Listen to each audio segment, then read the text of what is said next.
city of Detroit represents 6% of Michigan's population, but a whopping 31% of the state's reported cases of HIV.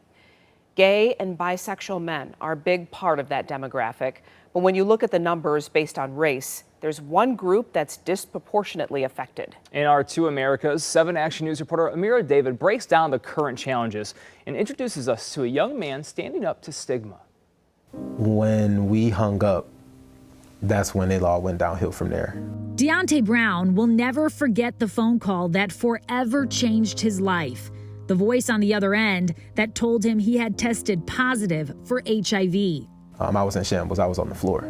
That feeling that I wouldn't be loved again, the feeling of suicide. Dionte never thought he'd be part of the statistic, but then again, he didn't realize the extent to which the cards were stacked against him. Gay and bisexual men continued to be the most affected by the HIV epidemic. The CDC projects 1 in 6 of them will be diagnosed with the virus in their lifetime. But more troubling is that for those who happen to be Black, the lifetime risk triples to 1 in 2. Perhaps no one understands the impact more than the healthcare professionals working within these walls. This is Community Health Awareness Group, a leading HIV testing and treatment center in Detroit. We have 2 clinic spaces and a lab. Here, sound machines help keep some of the most difficult conversations confidential. For us, we have about a 3 to 4% positivity rate amongst those that we test. That's about 4 times higher than the state of Michigan's average. But if people are living longer and the number of cases remain the same, that means you have more people to take care of. But CHAG's Barbara Locke tells me the irony is that today there are now less resources for those at most risk. At the time when people were dying faster, we had 20 to 30 providers. Now we have 5. Less free care and less funding for the other big fight. There's a lot of stigma around being gay, being a part of the LGBTQ+ community. And around taking PrEP, the only medication that can prevent HIV. Did you know about it? Yeah, I knew about it. I heard about it.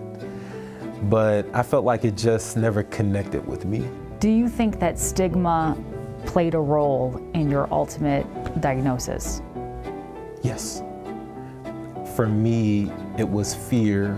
How do I explain this to those that I'm living with, like what this is, and why am I taking it every single day? Today, understanding the impact of that flawed thinking is what motivates him. And we should never feel shameful or ashamed based off of, just making sure that we're in good health. The 29-year-old now working with nonprofit LGBT Detroit to reach out to men just like him by putting bags of free HIV testing kits in their hands and his compelling story in their hearts. I'll continue to live my life in a very healthy manner.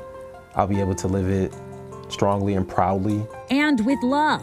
Dionte now in a committed relationship with a supportive partner. Are you hopeful for your community, for the people that are most at risk of getting this virus? I know that there is work that needs to be done. We've got to do a better job of educating the community. Because that's where the stigma shift comes into play. Absolutely, it's the lack of education. We can't do it alone. Whether I'm the grocery man, lawyer, etc., I think that we all play a part in this fight in ending the epidemic. And so it's time for us to really rally. I'm Amira David, 7 Action News.